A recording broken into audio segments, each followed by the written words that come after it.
hadratin Nabi Mustafa Rasulullah sallallahu alaihi wasallam. Al-umul Fatihah. A'udzubillahi minasyaitonir rajim. Bismillahirrahmanirrahim. Alhamdulillah rabbil alamin arrahmanir rahim maliki yaumiddin. Iyyaka na'budu wa iyyaka nasta'in. Ihdinas siratal mustaqim. Siratal ladzina an'amta 'alaihim ghairil maghdubi 'alaihim waladdallin.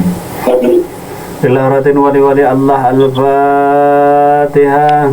A'udzubillahi minasyaitonir rajim. Bismillahirrahmanirrahim. Alhamdulillahi rabbil alamin arrahmanir rahim maliki yaumiddin.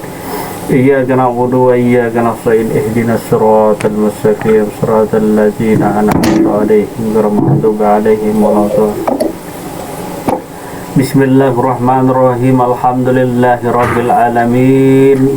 Assalatu wassalamu ala asrafil anbiya wal mursalin Sayyidina wa nabiyana Muhammad wa ala alihi wa sahbihi ajma'in. Pertama-tama marilah kita panjatkan puji syukur kita kehadirat Allah subhanahu wa ta'ala atas segala limpahan rahmat dan hidayah daripada Allah, hingga malam hari ini kita dapat berjumpa lagi, bertatap muka lagi. Dan tak lupa salawat dan salam semoga selalu tercurah karibaan Nabi kita Nabi Muhammad Rasulullah sallallahu alaihi wasallam beserta sahabat dan kerabat beliau hingga yaumil akhir. Terima kasih tak henti-hentinya kita sampaikan kepada saudara kita yang telah berkenan hadir memenuhi pengajian kita walaupun kita berbeda jarak dan waktu. Karena diadakan secara online. Terima kasih juga kepada saudara-saudara kita yang menyaksikan pengajian kita, baik yang nonton di YouTube secara online maupun secara offline. Adapun malam hari ini tema kita masih tentang Tauhidul Asma, tentang keesaan asmanya Allah subhanahu wa ta'ala. Bismillahirrahmanirrahim. Allahumma sholli ala Sayyidina Muhammad wa ala ali Sayyidina Muhammad. Adapun di sini kemarin tentang tergelincirnya lidah orang-orang yang menyebutnya dengan istilah satatah. Tahu syadhiyat, ya artinya suatu kata kejutan yang tidak benar oleh syarak atau tidak dibenarkan oleh hukum syarak.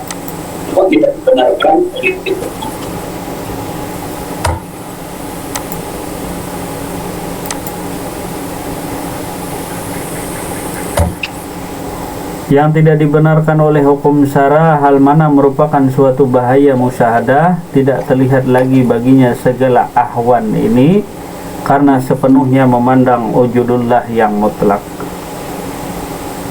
Menurut perkataan Syekh Abdul Karim Al-Jilili, seorang hamba yang seakan-akan tidak lagi terlihat baginya segala makhluk ini dikarenakan memandang segala hak Allah Ta'ala atau kebenaran yang tinggi, sehingga si hamba tersebut berkata, tidak ada yang wujud ini kecuali hanyalah wujud Allah. Adalah karena mabuknya atau goibnya seperti yang terjadi kepada diri al-halak. Maka perkataan orang yang mabuk demikian tidak bisa dijadikan pegangan. Kalau orang mabuk ke Tuhan memang tak masalah bagi dirinya.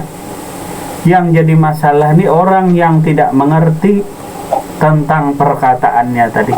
Orang yang dimabuk cinta, tentu apa saja yang dilihatnya, apa saja yang didengarnya,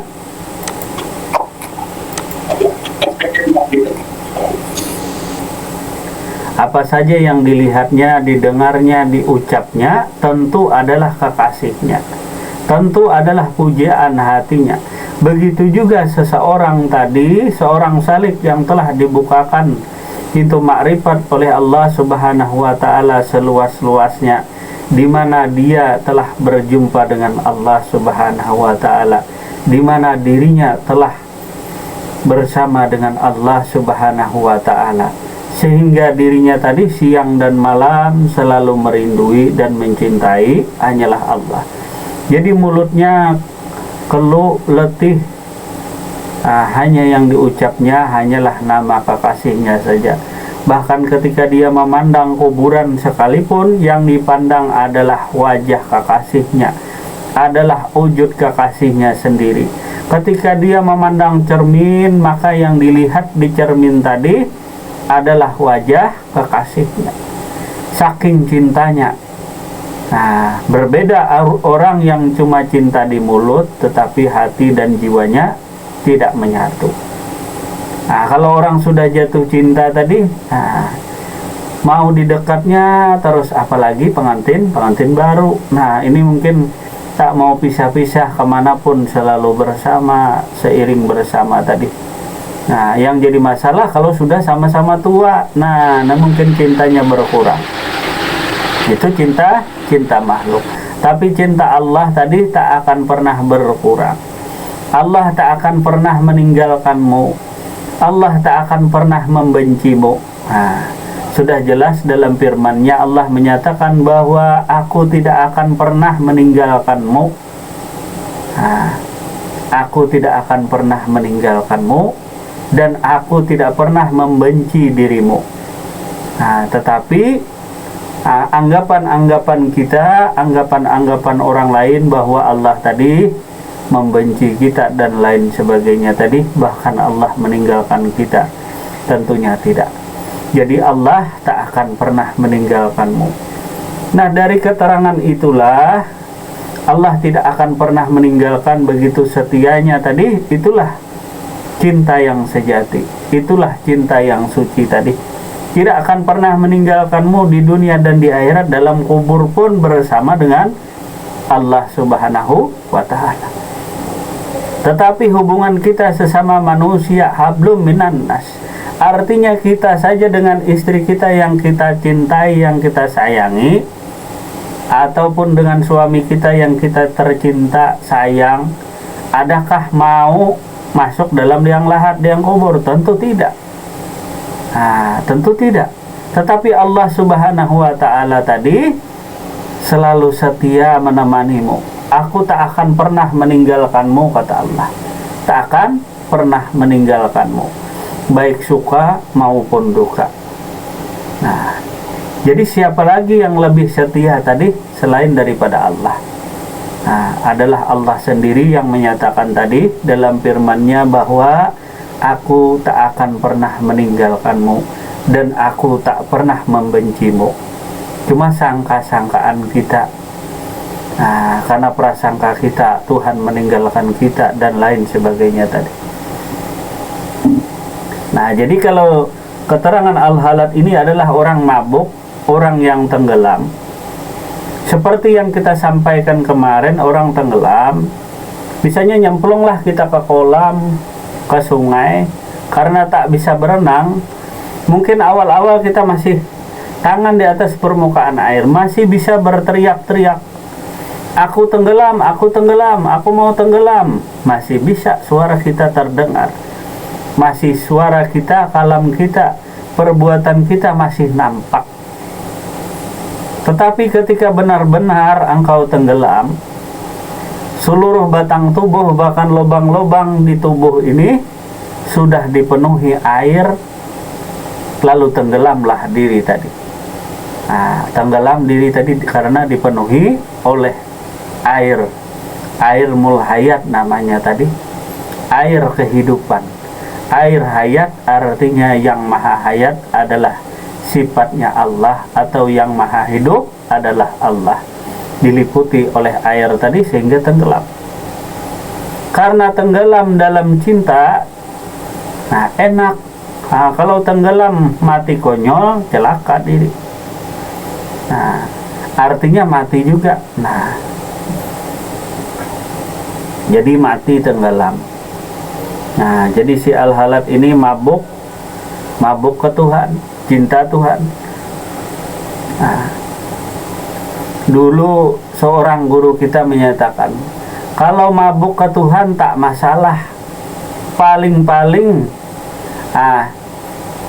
paling-paling masuk kuburan tadi, tidak pernah mengganggu orang, tidak pernah mencela orang, kerjaannya cuma asik saja dengan Tuhannya, berbicara dengan Tuhannya. Apapun yang dia lihat, apapun yang dia dengar adalah kekasihnya. Apapun yang dia kerjakan, segala sesuatunya adalah bersama kekasihnya, bersama dengan Tuhannya. Sehingga orang yang demikian akhirnya gila. Nah, ini kalau gila ke Tuhan, karomah yang didapat. Karomah artinya kemuliaan yang didapat.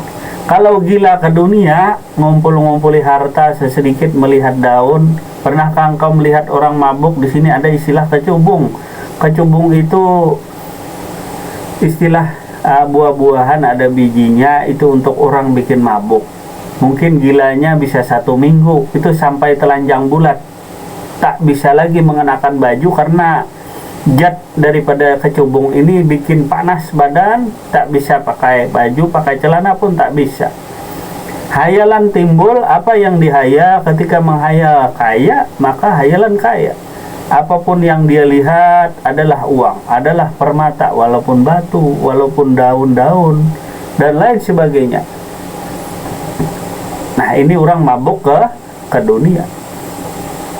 Kalau mabuk ke Tuhan, ya dia bercengkrama, dia asik bicara dengan Tuhannya sendiri. Dia tak pedulikan siapapun yang dia lihat, yang dia dengar, yang dia rasa, dan lain sebagainya. Hanyalah perasaan cintanya kepada Tuhannya.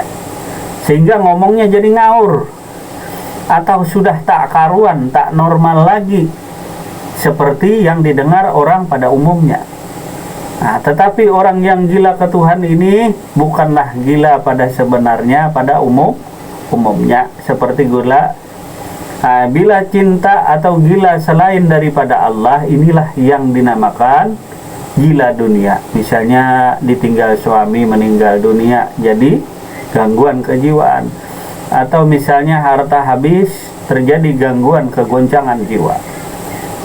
Atau ditinggal istrinya, meninggal dunia, dan lain sebagainya. Inilah dunia. Gila kepada selain Allah. Selagi orang tadi belum menemukan cintanya, yang dia cari, yang dia ingat, yang permata hatinya yang hilang, selama itulah dia akan mengalami kegilaan.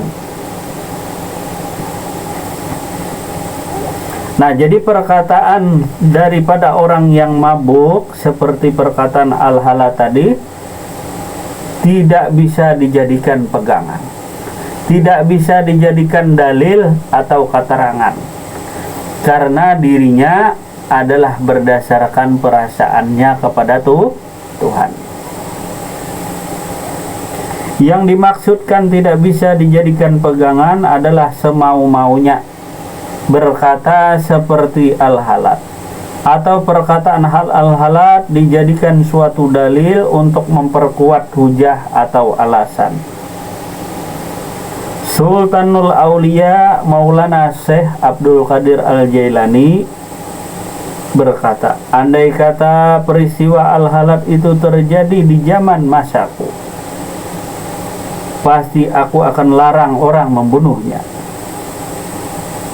Nah, begitu juga yang terjadi di Kalimantan, begitu juga yang terjadi di Pulau Jawa, begitu juga yang terjadi di Sumatera dan lain sebagainya tadi.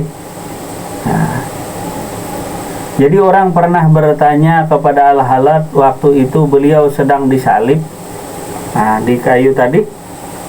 Lalu seseorang tadi bertanya, beranikan diri, ya Tuan Syekh tadi, seperti apa itu tasawuf? Lalu beliau menjawab, ya seperti yang kau lihat sekarang ini. Seperti yang kau lihat sekarang ini. Nah, seperti yang kau lihat sekarang ini tadi.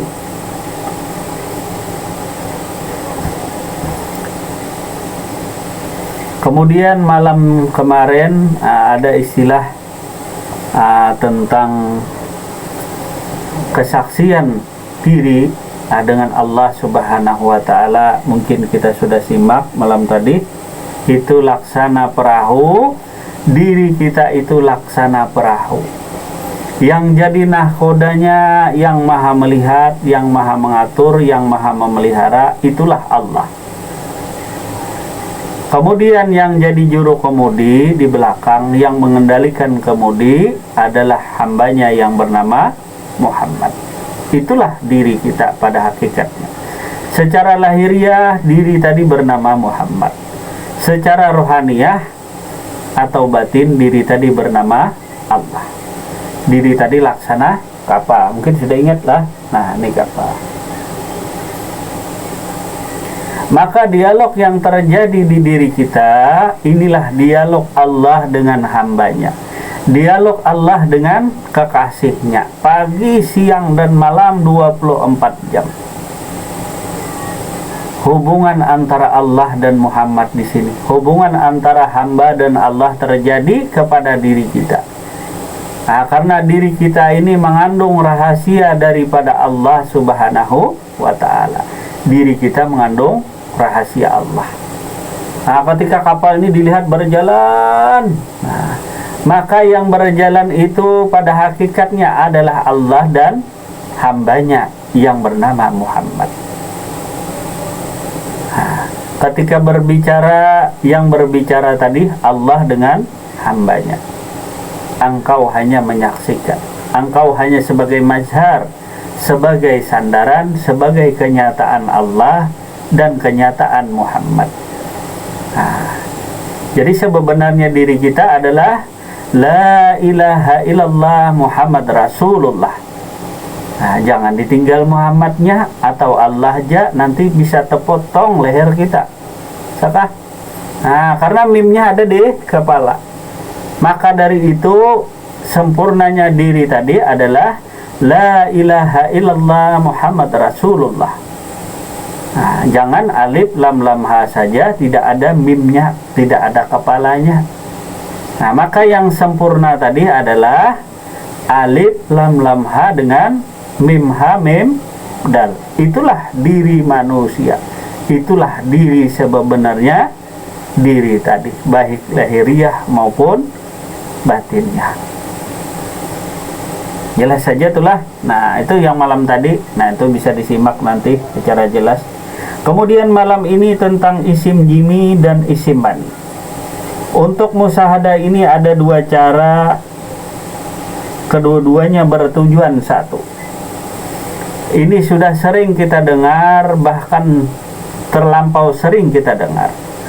Yang pertama adalah isim jimi, itu penghimpunan atau pemusatan. Pandang batin, syuhud atau musyahadah. Diawali segala kenyataan ini kemudian terhimpun atau terpusat pandangan kepada yang satu, yaitu Allah Subhanahu wa Ta'ala. Ini yang dimaksudkan dengan istilah suhudul kasrah fil wahdah. Artinya pandang yang banyak pada yang satu. Kemudian yang kedua adalah sebaliknya. Ini dinamakan isim mani, artinya pencegahan atau yang menggagalkan. Yang mencegah atau yang menggagalkan pandangan itu adalah bila mana dianggap, dipandang bahwa segala kenyataan makhluk ini adalah dari makhluk jua. Nah, ini gagal. Kalau yang memandang kenyataan tadi makhluk, yang dipandangnya makhluk, maka ini gagal. Seharusnya adalah sesuai dengan istilah pandang yang satu pada yang banyak. Maksudnya ialah daripada Allah jua nyatanya segala isi alam ini.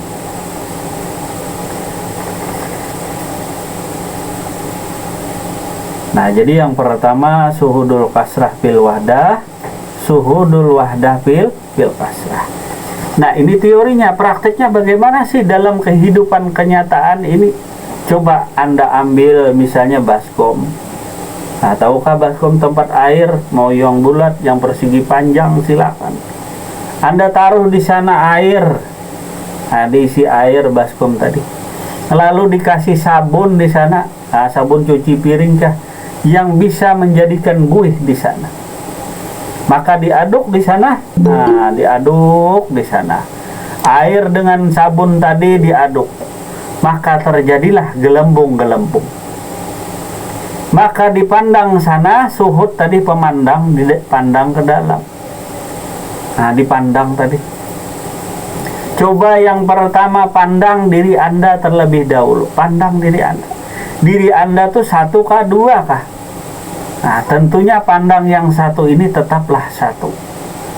Jadi pada hakikatnya dirimu adalah mazhar, yang pada hakikatnya dirimu tidak lain daripada wujudnya Allah. Karena wujudmu tiada, atau sangka-sangkaan belaka, atau wujud dirimu itu kosong. Kosong tapi berisi, artinya dirimu diliputi oleh zat Allah. Dirimu sepenuhnya pada hakikatnya, kenyataan dirimu tiada lain daripada Allah juga. Nah, jadi pandang yang satu ini. Nah, ini pernah terjadi tadi. Nah, jadi guru kita tadi disuruh pada masa itu, disuruh almarhum Kiai Habib Jin Al-Habsyi itu. Nah, pernah dulu diceritakan, mungkin terulang sedikit karena ini pada masanya, tentang suhud, pandangan suhud tadi. Nah, bahwa keesaan Allah ini tadi nyata kepada diri insan manusia, nyata kepada wujudnya, laisa kamitslihi syai'un, tidak ada seumpamanya tadi.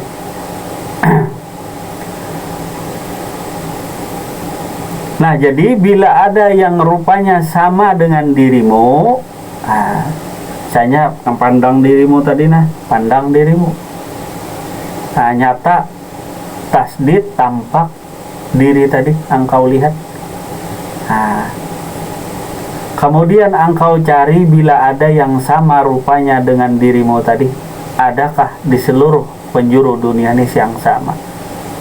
Kembar pun kadang-kadang pasti ada bedanya, entah suaranya, entah tahi lalat. Orang Jawa ngerti kah tahi lalat? Pasti ada bedanya, walaupun manusia kembar sekalipun, tetap ada perbedaannya tadi. Entah potongan rambut dan lain sebagainya, tentu ada ciri yang membedakan walaupun manusia tadi kembar. Nah, dari suhud ini, pandang yang satu adalah satu. Pandang yang banyak itu asalnya daripada yang satu. Begitu pula ajaran tarikat tadi, atau kita praktikkan kepada diri kita, misalnya dalam suatu perkumpulan. Nah, seandainya majelis ini langsung terbuka, bertatap muka, maka biasa yang dilakukan adalah bahu ketemu bahu seperti ini. Bahu ketemu bahu, berpelukan seperti ini tadi, mata berjumpa mata tadi. Satu-satu dilihat. Memang modelnya rumah ini macam-macam, tetapi ketika Anda suhud ini pandangan ke dalam. Siapakah di dalam rumah tadi? Siapakah di dalam wujud tadi? Maka yang nampak bila engkau pandang yang satu adalah satu juga, seperti yang terjadi di air ini, ataupun yang terjadi pada guru kita yang diseruh almarhum Habib Jin tadi berkeliling berkelana mencari jati dirinya. Bila ada yang sama rupanya seperti dirimu, dipukul saja, ditonjok saja bila ada yang sama seperti dirimu. Jadi bapak kita tadi berkelana ke sana kemari sampai rambutnya panjang, tak terurus lagi. Bahkan makan minum sambil jalan, makan minum sambil jalan, makan pokoknya sambil jalan. Pokoknya itulah seorang murid yang abdi dengan gurunya tadi. Apa yang disuruh gurunya, itu yang dia kerjakan. Cuma itu saja yang dikerjakan tadi. Cari, bahkan bertahun-tahun sampai rambutnya sebahu. Di bawah sini sebahu rambutnya sudah panjang. Sudah panjang, rambut panjang. Karena berkelana keliling, akhirnya masa dan waktu tadi keliling. Akhirnya balik lagi, terputar lagi ke Martapura tadi. karena waktu itu pengajaran beliau di Martapura tadi.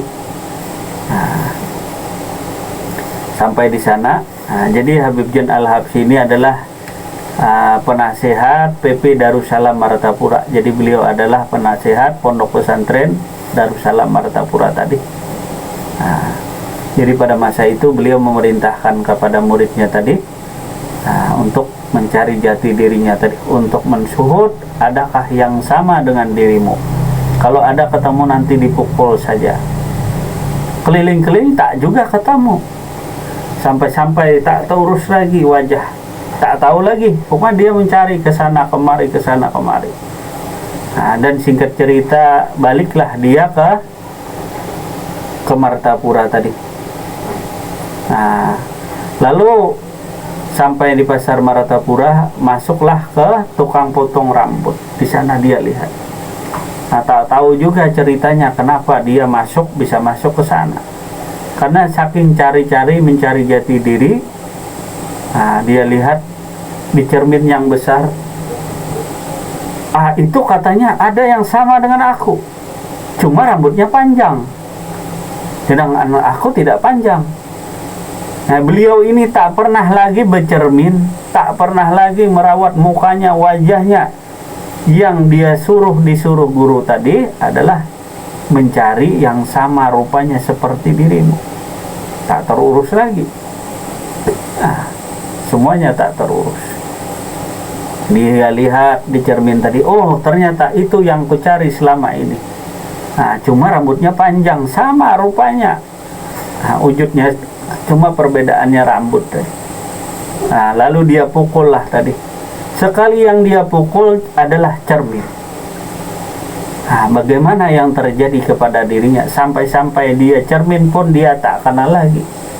Nah, dia lihat tadi, sama rupanya, cuma rambutnya panjang. Dia pukul cermin tadi sampai pecah. Tukang gunting tadi bukannya marah, cuma tersenyum. Nah, lalu dipanggillah guru beliau tadi, Habib Zain Al-Habsyi ini dipanggil. Siapa yang manggil? Ya tukang gunting nih, tukang potong rambut yang manggil.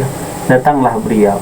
Dua orang ini tersenyum, marah pun tidak, tersenyum. Rupanya tukang gunting ini pun adalah murid daripada Tuan Syekh Habib Zain Al-Habsyi ini sendiri tadi. Nah, jadi tersenyum, bukannya marah, bukan nyuruh ganti rugi, tidak. Nah, tersenyum tadi. Nah, itulah yang terjadi. Orang dulu diajarkan ma'rifat satu persatu, cuma prakteknya tadi. Nah, prakteknya lebih utama, lebih meyakinkan. Nah, kalau sekarang prakteknya mungkin yang kita temui, suhud ini seperti kita yang sekarang ini banyak mungkin. Nah, seandainya gambar ini dekat satu persatu, maka bisa disambungkan wajah dengan wajah, muka dengan muka. Lalu kita pandang suhud tadi, pandang ke dalam rumah. Yang kau pandang tuh ke dalam rumah, jangan engkau tengok rumahnya. Di dalam rumah, kan orang pemilik rumah tadi bukan rumah, jelas lah tuh. Rumah itu bukan orangnya. Nah, jelas lah Pak Anwar, kapal tadi bukan orangnya. Di dalam kapal tadi orangnya. Jangan yang kau pandang kapal. Kapal macam-macam bentuknya. Ada yang tinggi, ada yang kurus, ada yang gemuk, ada yang bentuk laki-laki, ada yang bentuk perempuan. Itu kapal atau mobil, ya macam-macam. Cuma orangnya di dalam tadi. Nah, yang kau pandang, yang kau suhud, maka dalam pandangan tasawuf ini adalah pandangan batin. Pandangan suhud tadi. Pandangan suhud musyahadah tadi, ke dalam diri tadi. Nah, jadi yang namanya zikir musyahadah itu masih ingatkah? Mungkin ada di video yang beredar. Zikir musyahadah itu seperti laksana seekor kucing mau menerkam seekor tikus. Sampai didapatnya tikus tadi, dia konsentrasi. Misalnya kita tadi berpandang-pandangan. Suhudnya tadi, kalau meja berputar atau berputar majelis tadi, maka si A tadi berkeliling sampai kembali ke posisi duduknya tadi. Dia lihat satu persatu, dia pandang suhud. Wah, ke dalam rumah teman-temannya tadi. Nah, jadi yang namanya rumah adalah dirimu tadi, yang kau suhud tadi ke dalam dirimu tadi. Nah, yang kau cari tadi adalah hakikatnya isi di dalam rumah, bukan yang dipandang adalah kulit luar. Yang dipandang tadi adalah yang di dalamnya, atau pisang nih kulitnya. Nah, di dalam pisang tadi itu pisangnya. Diri kita ini adalah rumah. Nah, laksana rumah karena diri kita ini adalah kerajaan Allah atau istana Allah. Nah, kalau bahasa sederhananya itu rumah atau istana tadi, karena diri kita ini adalah malikin nas. Diri kita ini kerajaan Allah. Kalau hendak melihat rajanya, maka engkau suhud di dalamnya. Kau suhud, engkau pandang di dalamnya. Yang pertama adalah suhudul wahdah fil kasrah, suhudul kasrah fil wahdah. Dan kedua-duanya tujuannya satu, bukan dua. Walaupun dua cara berbeda, tapi tujuan dan maknanya tetap satu. Nah, jadi pandang rumahnya. Nah, kalau ini kan jauh, kalau kita ini kan jauh. Seperti yang sekarang ini jauh. Yang kita lihat di sini cuma rumah yang banyak. Nah, memang ada pemilik rumah di dalam diri tadilah pemilik rumah. Nah, seperti muslim misalnya. Nah, yang dilihat tadi rumah. Nah, kalau kita pandang suhud berarti memandang ke dalam. Nah, laksana kucing hendak mengintai tikus sampai didapatnya. Nah, ini harus dipraktikkan sebenarnya, bukan sekedar teori. Nah, memang kita melihat manusia banyak sekali di atas muka bumi sampai tak terhingga jumlahnya, kada kehitungan kata orang banyak sekali. Nah, wujud kenyataan Allah nih banyak. Lalu katanya Allah Ta'ala itu banyakkah atau Tuhan itu banyakkah? Nah, lalu inilah pandangannya di sini tentang isim jami dan isim mani tadi, yang menghimpun dan pencegahan atau yang menggagalkan isim mani. Yang menggagalkan tadi bila mana dianggap pandangan bahwa segala kenyataan makhluk ini adalah makhluk juga. Nah, ini yang menggagalkan, ini yang merusak. Seharusnya pandang yang satu pada yang banyak, maksudnya ialah daripada Allah juga nyatanya segala alam ini. Maksudnya dirimu ini yang dipadahkan rumah, yang dipadahkan kerajaan ini tidak lain daripada Allah juga. Nah, kalau yang dipandang makhluk maka gagallah suhud nih tadi. Nah, jadi ini dipraktikkan. Nah, misalnya di rumah tadi, nah, mungkin ini beberapa kali terulang tentang suhud tadi. Coba Anda berpandang-pandangan, dekatkan. Nah, harus ada nur atau cahaya tadi. Jika tidak ada nur, maka tidak terbitlah wujud yang Anda lihat tadi. Wujud tikus tadi kalaunya tidak ada nur, maka tak bisa Anda lihat. Nah, dari nur ini tadi dapat terlihatlah pemilik rumah. Nah, jadi musyahadah tadi, zikir musyahadah itu mengintip, Anda intip, nah di dalam rumah. Jadi seperti luar diintip, nah dekat-dekat sampai melihat, jangan tidak melihat. Nah, kalau tidak melihat tuh masih batal, belum sah lagi. Nah, suhudnya belum sah. Yang sah itu benar-benar melihat orang di dalam rumah. Kalau sudah melihat berarti itu didapat, tidak pisah lagi. Nah, diterkamnya sudah tadi. Nah, dimakannya lalu menjadi darah daging. Nah, disuhud pelan-pelan disuhud. Nah, jadi pandang yang satu. Mana cara pandang yang satu? Pandang kepada dirimu tadi. Kalau belum nampak gambarnya, coba dilihat di layar. Nah, kau lihat pandang yang satu, kau pandang dirimu. Nah, pada hakikatnya dirimu tadi tidak ada. Yang satu tadi tidak ada. Itu hanya majar saja, hanya sandaran saja. Yang ada hanyalah wujudullah. Nah, ini proses belajar mengajar bisa dibicarakan bahwa yang wujud hanyalah wujud Allah.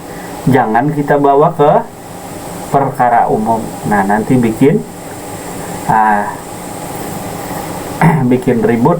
Nah, karena sifatnya tadi adalah hubungan dirimu dengan Allah, tak mungkin engkau ceritakan. Kalau engkau tenggelam tadi, asik saja dengan Allah Subhanahu wa ta'ala dalam karam, dalam samudranya tadi. Nah, kalau orang tenggelam tidak lagi membicarakan. Masa orang tenggelam masih ada dirinya? Jadi orang tenggelam tadi sudah tidak ada lagi dirinya. Nah,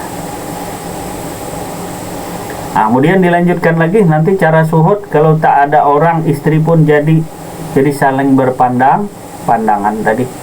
Nah, saling berpandang-pandangan mungkin akan terjadi jatuh cinta. Jangan istri orang nanti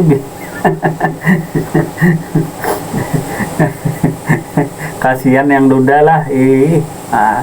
Ini bercanda supaya tak mengantuk tadi. Nah, karena yang lainnya kada berani muka kamera nih karena istrinya ada di samping. Ya Kak Pejab, ya Kak Pak Jamin. Atau kepanasan. Bahaya kawin memang jadi aja toh. Nah, itu namanya orang baru berkumpul, baru berjumpa tadi ya asik terus. Nah, banyuan mata kalau oh iya. Nah, kalau melihat kah? Iya. Tutup aja dulu. Iya. Ditutup ya. Demi kesehatan tadi. Nah, kalau kita mau kada mau bebanyu kah, kada kah, kering kah, tetap dibuka. Nah, jadi suhud itu maka Anda pandang suhud yang pertama diri Anda tadi. Kalau belum bisa melihat diri, cobalah gunakan cermin yang besar tadi atau cermin yang kecil. Anda suhud diri Anda sendiri, Anda pandang diri Anda sendiri tadi. Nah, Anda pandang diri Anda tadi, apa yang Anda pandang? Cermin tadi, cahaya rahasia Muhammad. Cahaya rahasia Muhammad, itu Nur Muhammad tadi, cahaya rahasia Muhammad. Di mimnya itu cahaya rahasia Muhammad. Mimnya 2, bukan 1, mimnya 2. Anda pandang di 2 mim tuh, nah di titik 2 mim tadi, itulah cahaya rahasia Muhammad di sana. Nah, kalau hendak melihat Nur Muhammad yang sebenarnya, Anda pandang di mimnya 2, cahaya rahasia Muhammad. Mimnya 2, double mimnya, coba Anda pandang di situ. Nah, itulah cahaya rahasia Muhammad, itulah sebenarnya Nur Muhammad, itulah orangnya. Nah, pandang di sana. Nah, jadi suhud diri Anda terlebih dahulu tadi. Nah, kalau belum yakin, cobalah gunakan alat. Cuma jangan menggunakan alat terus-terusan, nanti Anda syirik, Anda bersekutu. Nah, makanya kata kakek Habib Jen tadi, pukul saja bila ada yang sama dengan seperti dirimu. Pas dipukul, pas cermin.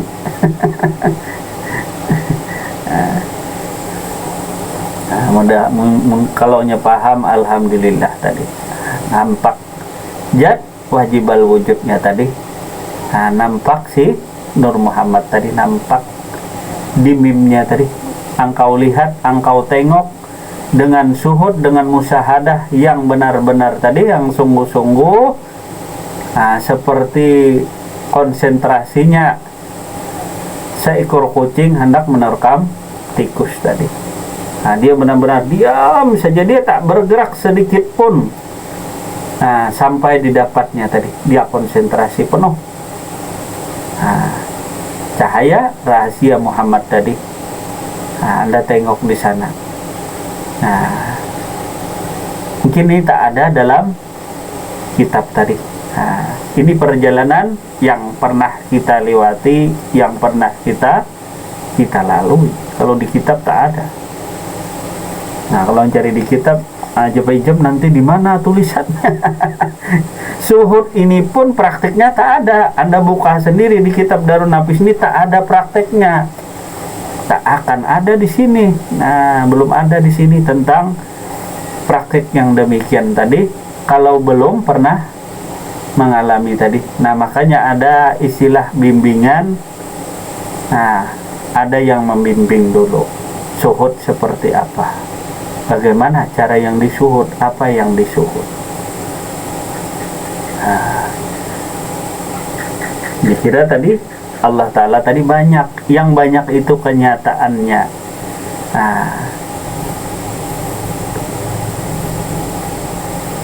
Nah, lalu dipandang dalam rumah tadi. Nah, ketemulah orangnya. Nah, ketok dulu pintunya tadi, diketok. Nah, dilihat, diintip. Maka nampaklah sang pemilik rumah tadi. Nah, nampak orangnya yang kau cari. Yang kau cari tadi nampak orangnya di dalam rumah. Jangan tepandang rumah. Nah, tepandang rumah, mantang-mantang rumahnya bungas, mantang-mantang rumahnya cantik, mantang-mantang rumahnya gagah.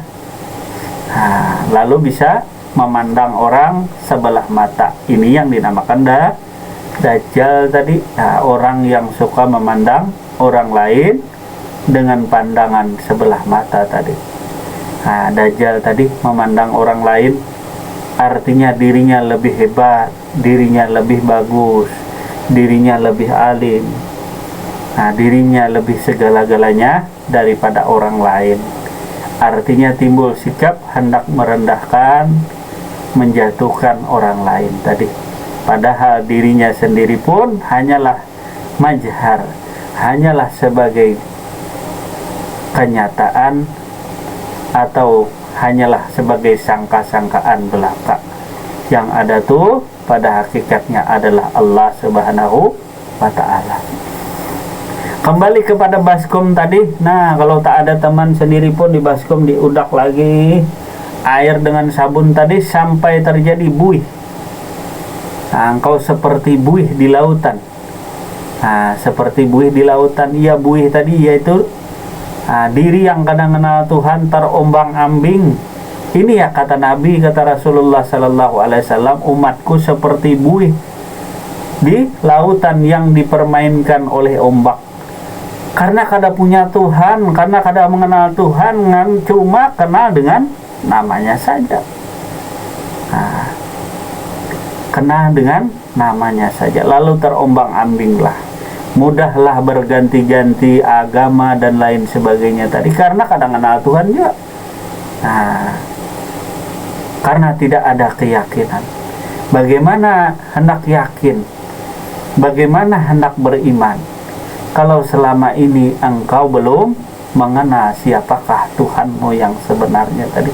Laksana buih di atas lautan yang diombang-ambingkan karena tak ada pendirian. Nah, iman tadi belum kuat karena belum melihat. Maka suhud di sana tadi laksana buih. Manusia yang banyak pun laksana buih di atas lautan. Bila kadang mengenal Tuhannya maka terombang-ambinglah dirinya. Maka di sini suhud udah diaduk sampai buih tadi banyak merata. Lalu engkau pandang yang banyak tadi. Yang banyak tadi engkau pandang. Nah, yang memandang ialah yang dipandang. Baik yang rumahnya tadi, tentunya pasti di dalam rumah tadi ada orangnya. Anda tengok, suhud yang pertama adalah diri Anda sendiri. Dirimu sendiri Anda tengok. Nah, benarkah Allah ini tak akan pernah meninggalkanmu? Maka Anda nanti akan menemukan keterangan dari firman-Nya tadi, bahwa aku, kata Allah, tidak akan pernah meninggalkanmu.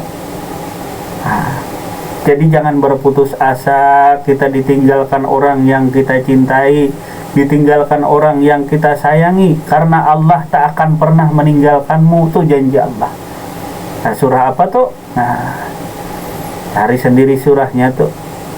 Nah, dan Allah berjanji pula bahwa aku tidak akan pernah membenci dirimu.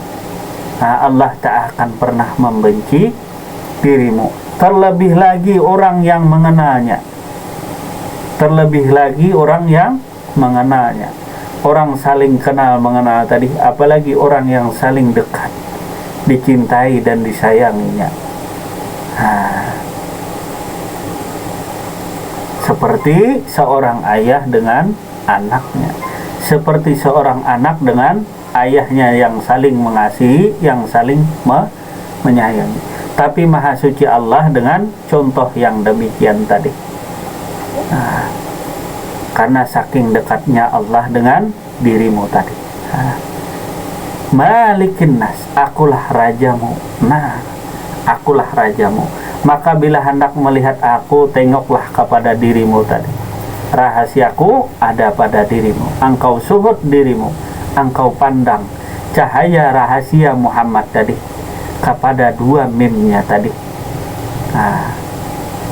Maka nampaklah rupanya si Muhammad, rupanya daripada Muhammad. Muhammad adalah nama Allah. Muhammad adalah yang diagungkan Allah, yang dimuliakan Allah. Karena Muhammad itu sendiri tiada lain daripada namanya juga. Artinya yang mulia, yang agung, tiada lain daripada Allah Subhanahu wa ta'ala. Itu sendiri bukan manusia. Tetapi Muhammad di sini adalah yang maha mulia atau yang maha terpuji. Tidak ada yang lebih darinya tadi, yang maha mulia, yang maha terpuji. Tiada yang lebih daripada si Muhammad tadi. Maka Anda temukan cahaya rahasianya Muhammad tadi kepada mimnya tadi dengan cara mensuhud, dengan cara musyahadah. Kira-kira paham jelah yang dinamakan suhud tadi, yang dinamakan musyahadah, baik suhudul kasrah fil wahdah, walda fil kasrah. Ya Pak Anwar, nah nanti tengok saja Pak Anwar. Kalau belum percaya diri, belilah kaca yang besar. Karena alam ini pun cerminan, alam dunia ini alam yang luas cerminan, dirimu pun cerminan. Kalau belum yakin ya beli cermin yang beli cermin tadi. Jadi yang melihat cermin adalah orangnya, bukan yang dicermin tadi. Dicermin hanyalah kenyataan dirimu, sedangkan dirimu ini kenyataan Tuhanmu. Beginilah yang dicermin atau di layar itu kenyataan diri kita, sedangkan diri kita ini kenyataan daripada Allah Subhanahu wa ta'ala. Jadi kenyataan itu bukan sebenarnya, tapi tidak lain daripada dirimu juga.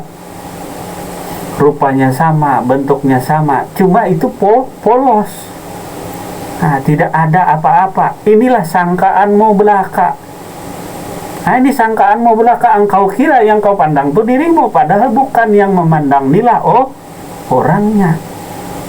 Kita kira itu kan nampak. Kalau begini mana bisa kita melihat rupa, tak bisa melihat wajah dan lain sebagainya. Kalau tak ada kenyataan, lalu ada kenyataan, bagaimana bisa melihat wajah seutuhnya? Tak bisa, paling hidung yang kau lihat. Karena ada kenyataan inilah, maka engkau saling berpandang-pandangan, maka engkau dapat mengenal dirimu. Dapat mengenal dirimu. Ketika ada wujud kenyataannya Allah, maka engkau dapat mengenal Allah Subhanahu wa ta'ala. Begitu juga dirimu hendak mengenal dirimu ketika ada cerminan dirimu, ada kenyataan dirimu tadi. Padahal ini cuma datar, tak ada apa-apa ini, tak ada tangan, tak ada wajah, tak ada mata. Karena ini hanyalah khayal atau sangkaan belaka. Sangka-sangka belaka tadi. Jadi gambar kita ini terbit karena adanya diri kita.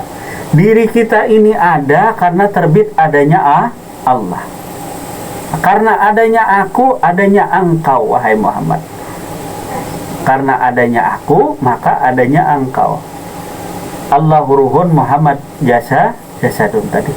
Karena adanya engkau, maka adanya aku. Begitu pula sebaliknya. Jadi dialog antara Allah dan hambanya ini terjadi pagi, siang, dan malam. Jangan kira yang beribadah tadi adalah dirimu. Yang beribadah itu adalah Muhammad sebagai hambanya Allah.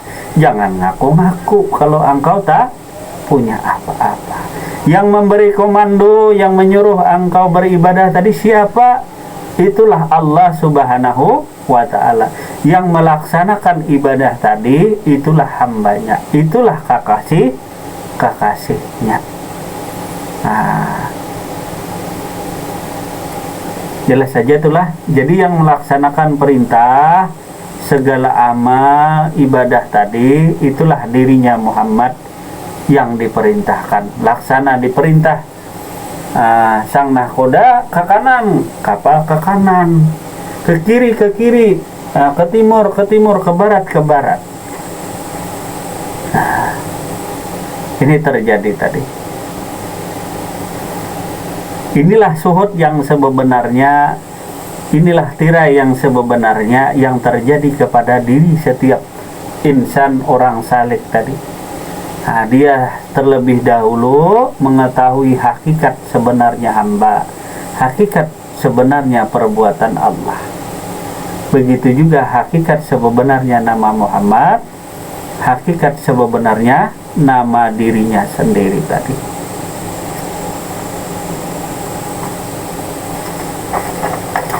Kemudian dilanjutkan lagi hadis Rasulullah sallallahu alaihi wasallam, sesungguhnya yang kamu seru itu adalah yang maha mendengar, maha melihat, maha berkata-kata. Dialah Allah yang berserta kamu dimanapun kamu berada.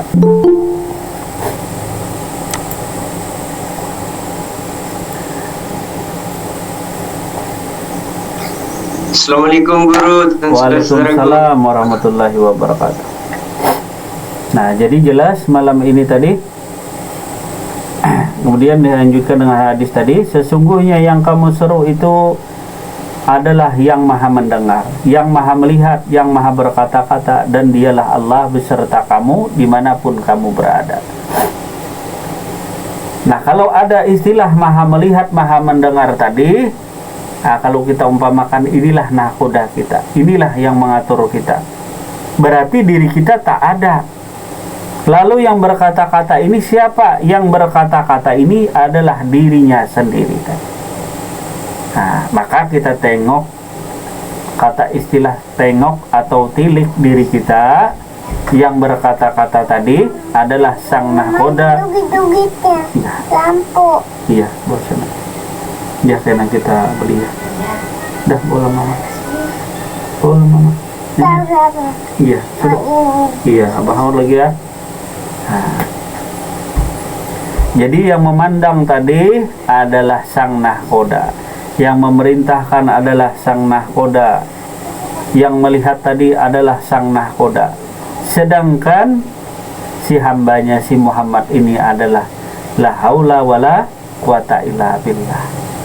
Sedangkan dirimu apa? Dirimu tadi laksana kapal saja, sebagai sandaran saja, sebagai majhar saja. Yang ada yang berbuat hanyalah perbuatan Allah dan perbuatan Muhammad. Yang ada lahiriah, yang ada batiniah pada dirimu, itulah Allah, itulah Muhammad tadi, yang menjadi rahasia kepada diri tadi.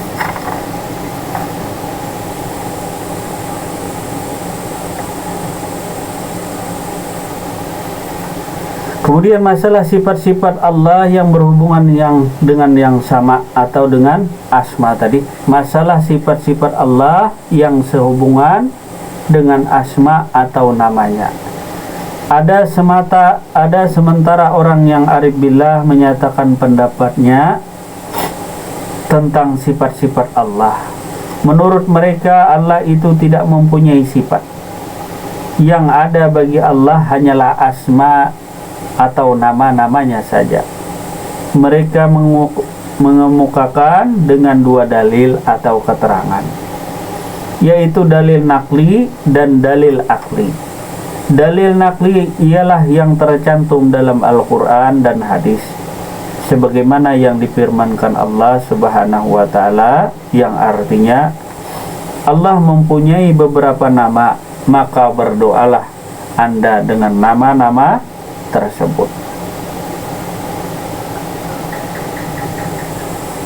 Kemudian yang kedua tadi hadis Rasulullah Sallallahu Alaihi Wasallam, sesungguhnya yang kamu seru itu adalah yang maha mendengar, yang maha melihat, yang maha berkata-kata, dan dialah Allah beserta kamu di mana saja kamu berada.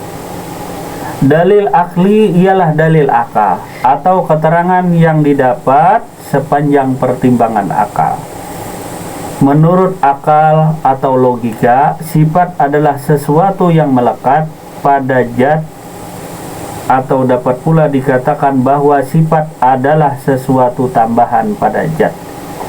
Jika seandainya Allah itu mempunyai sifat, berarti Allah adalah majhul atau tidak dapat dikenal kalau tidak melekat sifat-sifat itu. Catatan, maksudnya seakan-akan Allah atau zat Allah tidak berarti apa-apa kalau tidak dilengkapi dengan sifat. Kalau demikian, maha suci Allah dengan segala sifat, karena zat Allah tidak memerlukan atau berhajat kepada segala sifat. Zat Allah adalah maha mengerti dari segala yang mengerti, sama sekali bukanlah dia majhul atau tidak dikenal. Dengan catatan, pendapat yang dikemukakan ini adalah hanya pendapat dari segolongan kecil, atau dalam istilah disebut qaul atau qila, yang merupakan pendapat yang lemah. Secara dalil akli, hal ini dapat ditolak dengan alasan yang begitu sederhana. Mungkinkah ada sesuatu namanya yang sehubungan dengan sifat kalau tidak mempunyai sifat? Misalnya nama Allah Qadirun, Maha Kuasa. Mungkinkah ada nama demikian kalau tidak memiliki suatu sifat yang disebut kudrat atau kuasa? Tentu tidak mungkin. Syekh Muhammad Nafis, pengarang kitab ini, tidak berpendapat demikian. Nah, jadi yang namanya misalnya tadi maha perkasa, tentu ada sifatnya yang perkasa. Atau maha berkehendak, tentu ada sifatnya berkehendak. Nah, jadi maha berkehendak adalah nama Allah, sifatnya tentu harus ada. Misalnya Nahwan pemurah. Nah, Nahwan tadi adalah pemurah, tentu dia harus pemurah dulu. Harus ada sifatnya pemurah, baru dikatakan bisa pemurah. Sabar tadi misalnya, nama Anda adalah sabar. Kalau yang dikatakan sabar itu tentu ada sifatnya sabar, tidak gampang emosi dan lain sebagainya, itulah sabar. Tak mungkin ada nama sabar kalau tidak ada sifat sabar. Tak mungkin ada maha kuasa kalau tidak ada sifat kuasa. Jadi nama tadi namanya sabar. Kemudian tentu ada sifat sabarnya, atau maha kuasa. Maha melihat, tentu ada sifatnya yang namanya melihat. Begitu juga mendengar, tentu ada sifatnya mendengar. Kembali kepada diri kita tadi, kepada nahkoda kapal tadi, yang maha melihat adalah Allah. Tentu sifat nahkoda ini adalah melihat. Nah, yang melihat pada diri Anda, itulah nahkoda. Bisakah tuh yang melihat pada diri Anda itulah nahkoda? Nah, namanya adalah maha melihat. Kalau sifatnya berarti dia melihat. Nah, kalau Allah tadi adalah nahkoda yang mengatur, yang memelihara dirimu, nah, berarti namanya adalah maha melihat. Berarti sifatnya adalah melihat. Bila ada namanya maha melihat, tentu ada sifatnya terlebih dahulu. Nah, jadi namanya adalah maha melihat, tujukan kepada diri Anda tadi. Nah, yang melihat itu adalah Allah. Yang melihat adalah Allah. Nah, kemudian yang buta siapa? Adalah diri diri hambanya bernama Muhammad tadi. Nah, jadi bila ada yang melihat tentu adalah lawannya. Maha melihat atau yang buta. Yang maha buta tadi adalah diri Muhammad. Diri Anda itu tentu ada melihat. Nah, yang melihat pada diri Anda tadi itulah bernama sifatnya Allah. Nah, jadi hubungannya tadi tauhidul asma tadi. Kita hubungkan asma Allah kepada diri kita. Karena mengkaji tadi harus kepada diri. Mengenal dirimu, niscaya akan mengenal Tuhanmu tadi. Mengenal nama keesaan Allah, nah, tujukan kepada diri tadi. Mengenal asma yang terjadi kepada diri kita. Misalnya diri kita melihat, nah, melihat tadi, ini kapal tadi, nah, ini kapal, yalah, ini kapal, sebagian kapal. Kemudian yang maha melihat ini adalah nahkoda tadi, lalu bersifat, lalu nampak dilihat di kapal tadi jauh. Oh, kapal itu yang melihat, padahal bukan kapal, tapi pemilik kapal, dialah Allah, pemilik diri ini tadi. Nah, barulah dikatakan ada hubungan antara sifat dengan asma. Jadi ada hubungan antara sifat Allah dengan namanya. Ketika namanya maha kuat, maha kuasa tadi, nah, tentu ada sifatnya. Ketika dia mengangkat segala sesuatu, angkat segala sesuatu, ini sifat kuasanya. Nah, jadi siapakah yang kuasa tadi? Pada hakikatnya itu adalah Allah, bukankah kapal. Lalu bernamalah dirinya, berasmalah dirinya menjadi maha kuasa. Nah, tentu diawali dengan sifatnya. Bila ada namanya maha kuasa, tentu ada sifat kuasanya nih, seperti mengangkat tangan. Nah, kemudian ketika ada sifatnya yang bernama mendengar, tentu ada namanya maha mendengar. Jadi maha mendengar tadi sifat nahkoda. Nah, sifat nahkoda perahu tadi mendengar. Kemudian namanya adalah maha mendengar. Nah, maha mendengar tentu ada sifatnya. Nah, ketika kita lihat di perahu tadi, ada yang mendengar di perahu tadi, itulah sifatnya. Itulah sifat Allah yang mendengar. Yang tuli adalah sifat hambanya adalah Muhammad. Nah, sifat hambanya adalah si Muhammad tadi atau kekasihnya. Nah, mudah-mudahan bisa dipahami tadi. Nah, jadi hubungan antara asma Allah dengan sifat Allah tadi saling berhubungan. Bila ada namanya, tentu ada sifatnya. Nah, maha tahu tadi, maha ilmu tadi adalah nama Allah. Nah, maha ilmu tadi artinya maha tahu, tentu ada sifatnya tahu. Ketika diri atau kapal ini tahu akan segala sesuatu, itulah sifatnya Allah yang tahu. Nah, jadi yang tahu kepada dirimu tuh sifat Allah, yang melihat kepada dirimu tuh sifat Allah. Kemudian yang wujud, nah, yang ada ini, nah, yang wujud itu pun tiada lain daripada sifat dan asmanya Allah juga. Jelas saja tuh kapal sebijian tadi, itu asma dan sifatnya juga. Nah, begitu juga sifat dan asma lainnya tadi. Misalnya mendengar. Nah, Anda saksikan kepada kapal Anda tadi, ada sifat mendengar di sana, itulah sifat Allah. Kalau asmanya, itulah maha mendengar tadi. Tiada lain yang mendengar kecuali hanyalah Allah. Tiada lain yang kuasa pada diri ini kecuali hanyalah Allah juga. Pada hakikatnya tadi, tiada yang berkehendak di diri ini kecuali hanyalah kehendaknya Allah atau sifatnya Allah sendiri tadi. Nah, jadi ketika diri bernama sabar kapal tadi, maka ada sifatnya sabar. Jangan cuma ada namanya, sifatnya tidak ada, berarti sifat tidak berhubungan antara sifat dengan asma. Nah,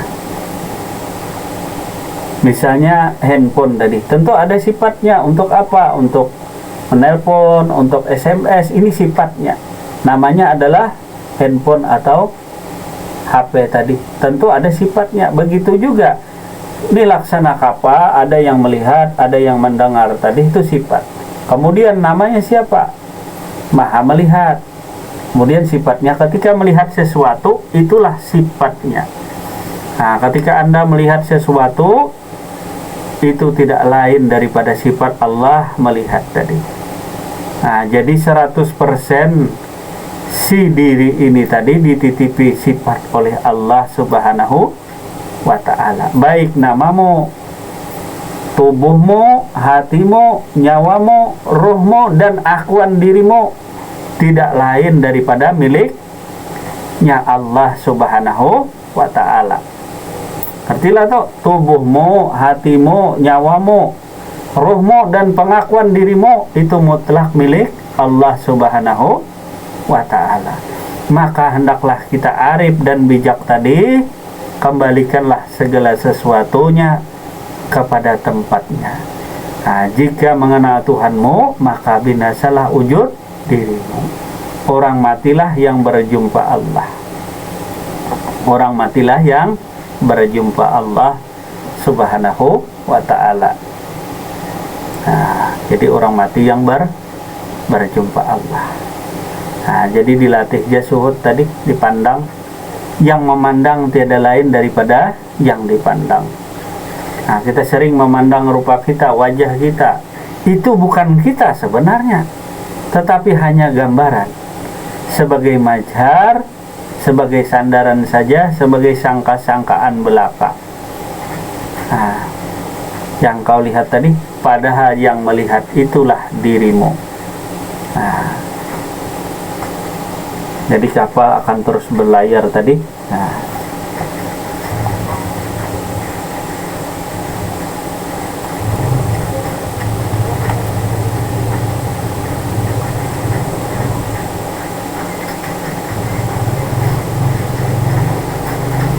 sampai disinilah dahulu penjelasan tentang Tauhidul Asma yang menurut makam atau tingkatan kedua di kalangan arif billah setelah memahami dan matang dalam tingkatan yang pertama, yaitu Tauhidul Af'al.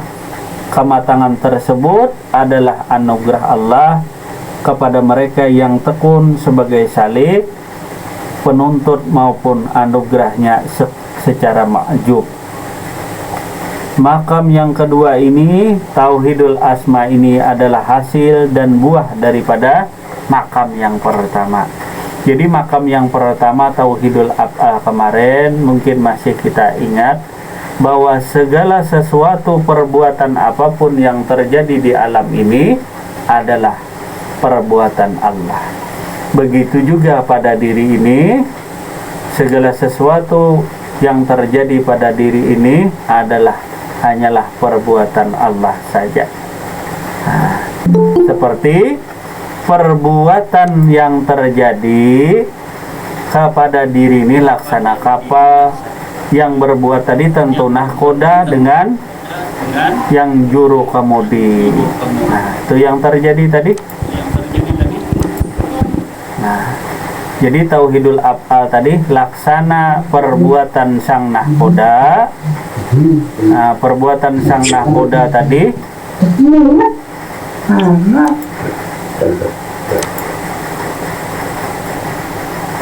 jadi perbuatan sang nahkoda tadilah yang terjadi kepada diri. Nah, jadi Pak Anwar, diri ini laksana kapal tadi yang jadi pengatur, pemelihara di diri ini sebagai nahkoda, mengatur kapal, memelihara kapal, yang memerintahkan kru di kapal ini tadi.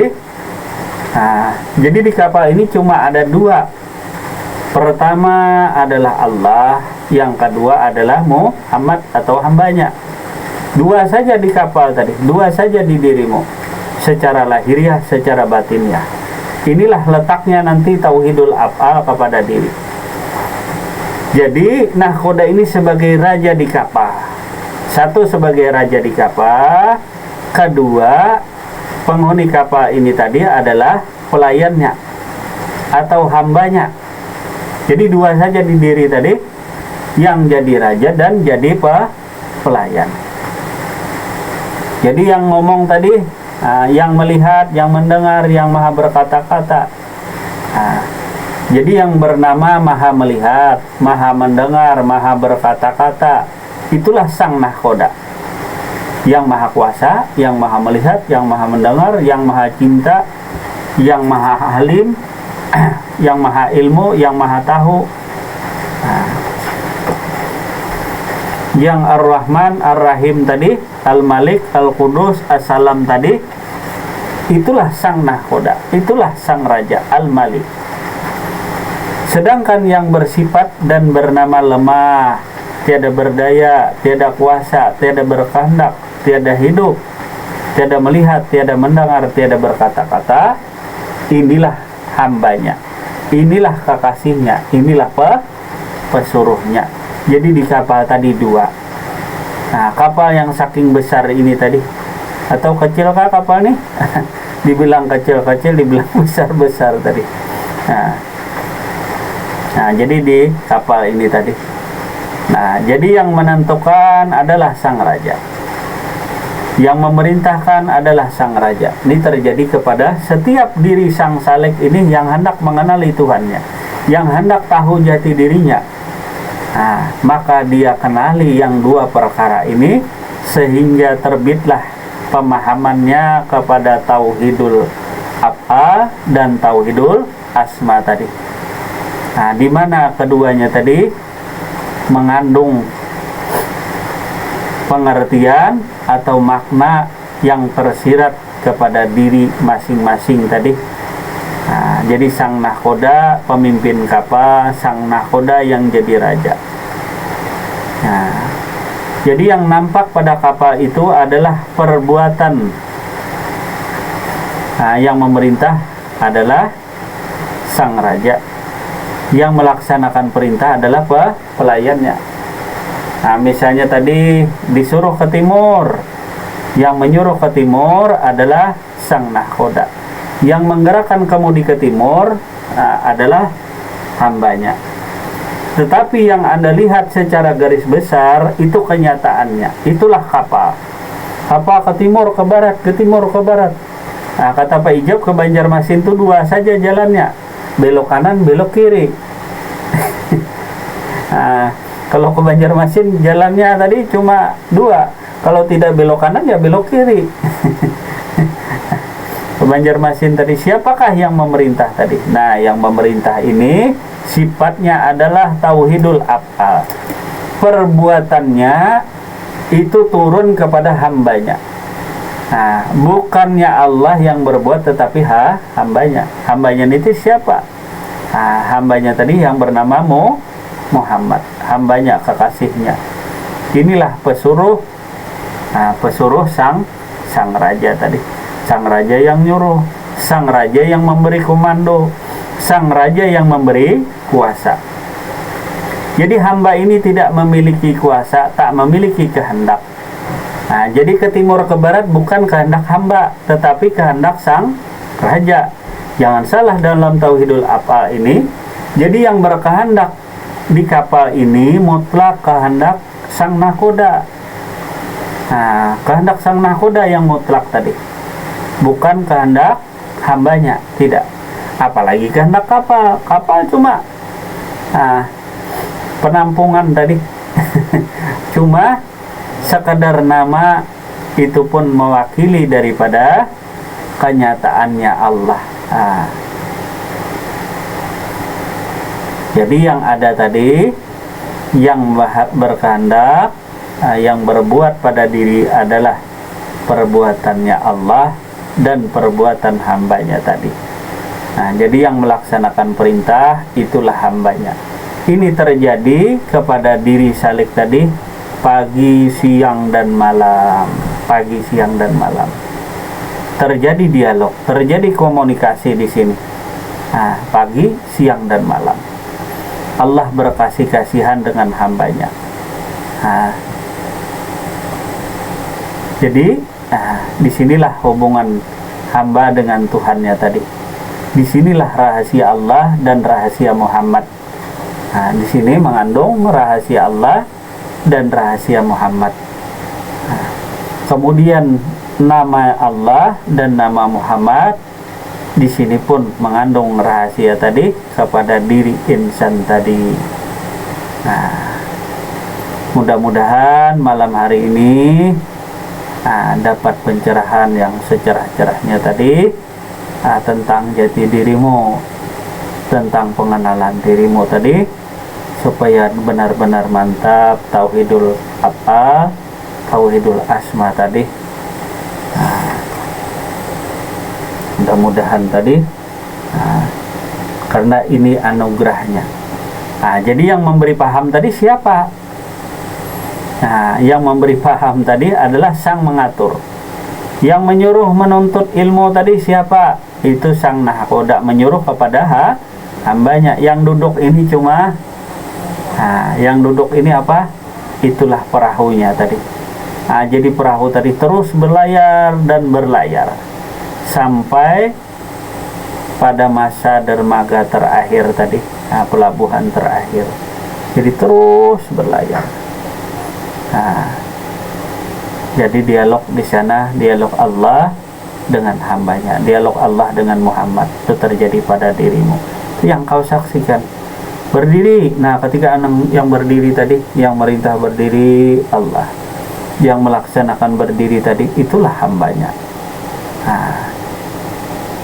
Jadi tiap waktu, tiap saat tadi, tauhidul apa, tauhidul asma tadi kepada diri tadi. Ketika memerintah kuasa berdiri, itulah Allah yang memerintahkan kepada hambanya. Dirinya bersifat kuasa, dirinya bernama Maha Kuasa. Sedangkan hambanya adalah lemah, tiada berdaya. Itulah hambanya. Jadi kedua-duanya nyata kepada kapal tadi. Peliharalah kapal ini tadi. Jadi kapal tadi, karena mengandung dua unsur tadi, unsur daripada tauhidul af'al dan tauhidul asma tadi. Kira-kira cukup sampai di sini dulu pengkajian kita tentang tauhidul asma. Atas segala kesalahan dan kehilafannya mohon maaf yang sebesar-besarnya. Kalau dapat kekurangan, silahkan saja ditambahkan tadi. Kalau ada kesalahan, silahkan dikoreksi, tak jadi masalah tadi. Dan semuanya adalah anugerah daripada Allah Subhanahu wa Ta'ala. Sekiranya cukup sampai di sini. Wabillahi taufiq wal hidayah. Assalamualaikum warahmatullahi wabarakatuh.